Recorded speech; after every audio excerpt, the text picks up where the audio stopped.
ایک شخص کو حضور نے دیکھا، اس نے میلے کچیلے کپڑے پہنے، تو حضور نے ٹھنڈی آہ بھری، فرمایا کاش یہ دھو کے کپڑے پہنتا۔ ایک شخص کو دیکھا بال بکھرے ہیں، کنگھی نہیں کی، تو حضور فرمانے لگے کاش یہ کنگھی کر لیتا۔ نفاست پسند آدمی پہ نا بوجھ بنتا ہے۔ جو آدمی، آپ کو پتہ ہے کہ امام شافعی تو فرماتے ہیں جمعے والے دن غسل کرنا واجب ہے، ماتے غسل نہ کرے تو جمعہ ہی نہیں ہوگا۔ اگرچہ ہمارے امام صاحب کے نزدیک سنت ہے۔ یہ سنت کب بنا؟ ایک دن نہ بہت سارے لوگ اپنے اپنے کام سے اٹھے مسجد میں آ گئے، مسجد نبوی میں۔ کوئی کسان تھا تو کھیت سے اٹھ کے آ گیا، کوئی مزدور تھا تو مزدوری سے اٹھ کے آ گیا۔ تو مسجد میں جب بہت سارے لوگ جمع ہوئے نا، تو بعض لوگوں کو دقت محسوس ہوئی، تو رسول کریم علیہ السلام نے فرمایا کتنا ہی اچھا ہو کہ تم جمعے والے دن نہا کے آیا کرو۔ بس وہ صحابہ کا مزاج ہمارے والا نہیں تھا کہ تفصیل بتائیں، حکمت بتائیں، ملے گا کیا، ثواب کتنا، نہ نہائیں تو گناہ، یہ کوئی نہیں۔ حضور نے کہا کہ نہا کے آؤ تو کتنا ہی اچھا ہے۔ پھر کسی صحابی نے کبھی بھی بغیر غسل کیے جمعہ ادا ہی نہیں کیا۔ کسی نے بغیر غسل کے کبھی جمعہ ادا ہی نہیں کیا نا۔ اسلام بڑا خوبصورت دین ہے۔ حضور نے فرمایا جو کچا پیاز کھائے وہ مسجد نہ آئے، پہلے مسواک کرے، دانت صاف کرے، پھر آئے۔ نبی پاک صلی اللہ علیہ وسلم نے فرمایا جو کچی مولی کھائے مسجد نہ آئے۔ مولی کھانا جائز ہے، پیاز کھانا جائز ہے، لیکن منہ سے بدبو آتی ہے۔ نبی پاک علیہ السلام کا ظاہری حسن کیا بات ہے۔ میلاد مبارکہ میں نبی پاک علیہ السلام کی جو چیز بڑی کھل کے واضح ہوتی ہے وہ رسول اللہ کا حسن و جمال ہے۔ آپ کی والدہ سیدہ طیبہ طاہرہ حضرت سیدہ آمنہ رضی اللہ تعالیٰ، اماں جی کہتی ہیں کہ میرے محبوب جب میرے بطن اقدس میں آئے تو جو تکالیف عورتوں کو ہوتی ہے مجھے ان میں سے کوئی تکلیف بھی نہیں ہوئی، اور اماں جی کہتی ہیں مجھے کبھی کوئی ثقل، کوئی بوجھ محسوس نہیں ہوا، اور فرماتی ہیں کہ جو ولادت کے وقت لوگوں کو، عورتوں کو تکلیف ہوتی ہے مجھے وہ بھی نہیں ہوئی، اور فرماتی ہیں کہ نبی کریم علیہ السلام پیدا ہوئے تو ہمیں حضور علیہ السلام کی ناف کو کاٹنا نہیں پڑا، ناف بریدہ پیدا ہوئے، ختنہ شدہ پیدا ہوئے۔ آپ کو پتہ ہے عورتیں غسل دیتی ہیں بچے کو پیدا ہونے کے بعد، لیکن میرے محبوب نے سجدہ ہی کر لیا پیدا ہوتے ہی، امتی امتی کہتے ہوئے پیدا ہوئے۔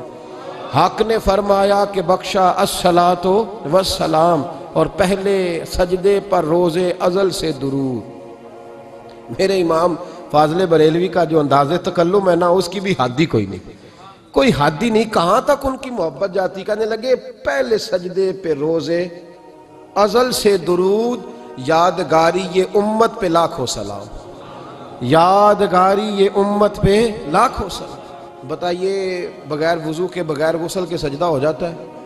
تو حضور نے سجدہ کر کے بتایا کہ اللہ نے مجھے پاک صاف پیدا کیا ہے۔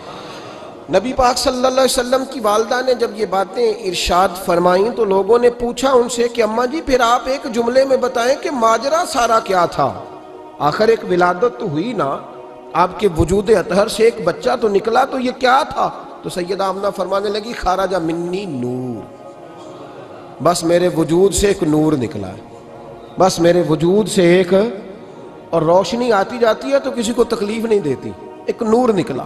میرے رسول کریم علیہ السلام کو ظاہری حسن بھی کمال دیا، اور پھر حضور کی نفاست پسندی، صفائی پسندی۔ نبی پاک جب بات کرتے تھے نا تو حضور کے دانتوں سے نور نکلتا، اس کے باوجود حضور ہر وضو کے لیے مسواک کرتے۔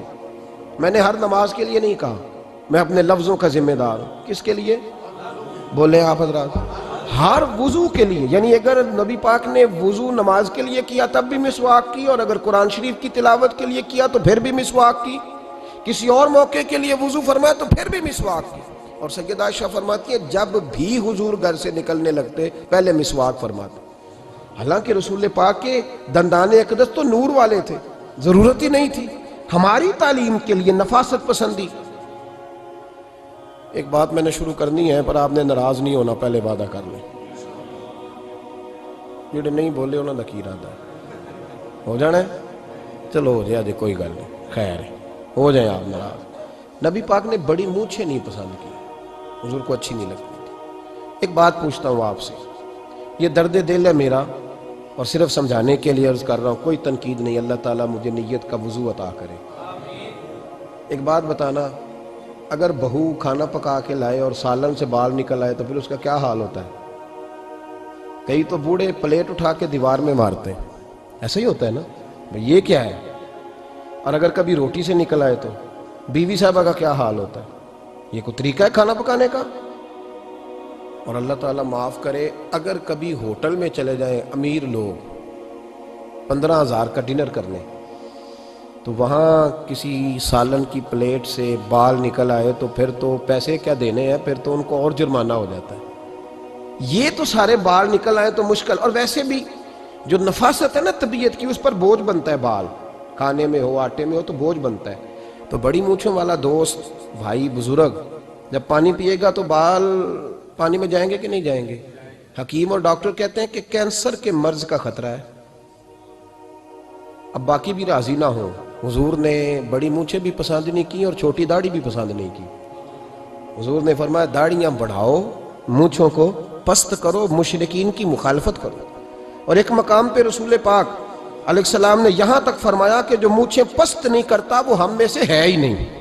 اتنے سخت لفظ۔ ایک صحابی تھے، آپ یقین کریں نا، کئی دفعہ دوستوں کو کہنا پڑتا ہے، اور کئی دفعہ نا مجھے محسوس ہوتا ہے کہ یار ہم روز ہی کہتے ہیں، لیکن کہتے پتہ کیوں ہے کہ بوجھ بنتا ہے وہ بندہ جو اس طرح کی تباہ کے ساتھ آتا ہے، جو حضور نے پسند نہیں کیا۔